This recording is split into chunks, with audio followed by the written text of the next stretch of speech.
વાત કરીશું સુરેન્દ્રનગરથી। સુરેન્દ્રનગરના સાયલા તાલુકાના ખેડૂતોની સમસ્યાઓને લઈને તાલુકા કોંગ્રેસ સમિતિએ મામલતદારને લેખિતમાં રજૂઆત કરી છે।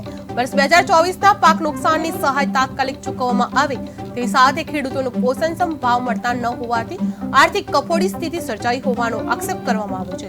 કોંગ્રેસ દ્વારા એમએસપીની કાયદેસર બનાવવાની માંગણી સાથે ખેત વપરાશની વસ્તુઓ પર કરમુક્તિ, નકલી બિયારણ, ખાતર સામે કાર્યવાહી તેમજ જમીન માપણીમાં થયેલી ગેરરીતિના મુદ્દા ઉઠાવવામાં આવ્યા છે।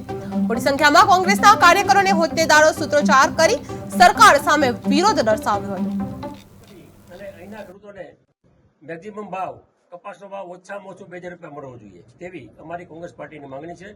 ખેડૂતોને ન્યાય આપવા માટે આજે અમે બધા અહીંયા સામૂહિક કોંગ્રેસના આગેવાનો બધા આવ્યા છીએ। ત્યારે અમારી વાત ખેડૂતોના હિતમાં સરકાર સ્વીકારે એવી અમારી વિનંતી અને અપીલ છે। લક્ષ્મણભાઈ ઉતેડિયા, સાયલા તાલુકા કોંગ્રેસ સમિતિ પ્રમુખ। આજે અમે સાયલા કોંગ્રેસ સમિતિ વતી સાયલા મામલતદાર કચેરીએ ખેડૂતોના હક અને ન્યાય માટે આવેદનપત્ર આપ્યું છે।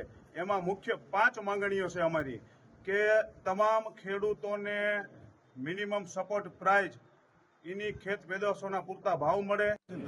તમારું રેડી? ઓકે, હાલો કાકા।